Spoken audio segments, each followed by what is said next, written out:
भारत में क्रांतिकारी वीर राव तुलाराम जी की जयंती मना रहे हैं।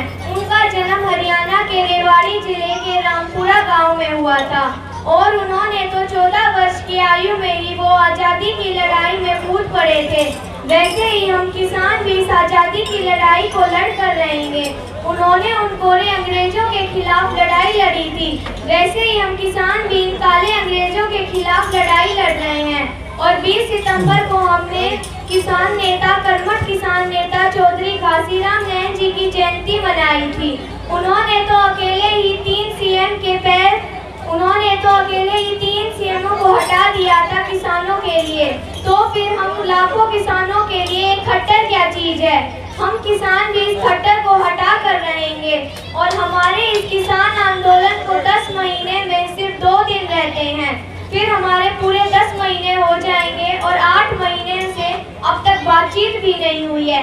ये इस सरकार के काम है। ये सरकार अपने आप को दमदार सरकार कहती है। इस दमदार सरकार के अंदर 60,75,854 तो जगह खाली बची है। 60,75,854 तो नौकरियां खाली पड़ी हैं इस दमदार सरकार में। और इस सरकार ने एक दमदार काम कर दिया, किसानों को रोडों पर बिठा दिया है। प्रधानमंत्री किसानों के डर की वजह से अपनी कैबिनेट को बदल रहा है। 7 महीने में 4 राज्यों के प्रधानमंत्री, 4 राज्यों के सीएम बदल दिए गए हैं। कर्नाटक 2 बार, उत्तराखंड और गुजरात के सीएम बदल दिए गए हैं। ये इस सरकार के हाल हैं। अब मैं आपको कुछ आंकड़े बताना चाहती हूँ। मक्के का भाव है 18 से लेकर 20 रुपए और उसी मक्के से बने कॉर्नफ्लेक्स का भाव है 400 रुपए किलो। क्या 1 किलो में 380 रुपए खर्च होता है? गेहूं का भाव है 20 रुपए किलो और उसी गेहूं से बने दलिये का भाव है 60 रुपए किलो।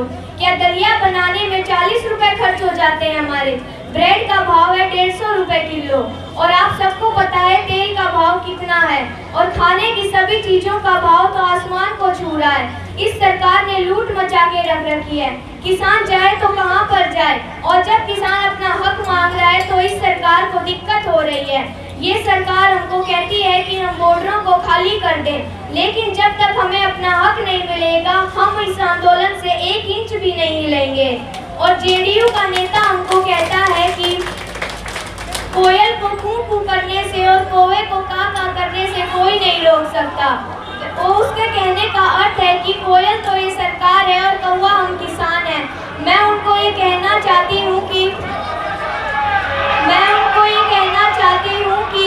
हम किसान कौवे नहीं है, लेकिन अगर वो समझता है तो अगर एक कौवे की चोट सिर पर लग जाए तो वो 6 महीने तक दर्द होता है, 6 महीने तक वो घाव नहीं पड़ता है। और हम तो यहाँ पर हजारों कौवे बैठे हैं। प्रधानमंत्री वो होता है जो अपनी नींद न सोकर जनता को सोने देता है चैन से, लेकिन इस प्रधानमंत्री ने हमारा दिन की चैन और रात की नींद उड़ा के रख रखी है। जितने भी किसान हैं वो इनसे परेशान होकर अपने शहरों, अपने गांवों को छोड़कर रिक्शा चला रहे हैं अपने घर को पालने के लिए। ये इस सरकार के काम है। लेकिन अगर हम अपने इस आंदोलन से उठ गए, अगर हमने हार मान ली तो फिर आज के बाद जिंदगी में कभी कोई आंदोलन नहीं होगा, कभी कोई अपने हक की लड़ाई नहीं लड़ेगा और एक भी घर में क्रांतिकारी वीर नहीं मिलेंगे। इसलिए हमें ये आंदोलन लड़ना ही पड़ेगा और हम इस आंदोलन में जीत कर रहेंगे। और कल आप सबको पता है कि जींद में कितनी तेज बारिश हुई है।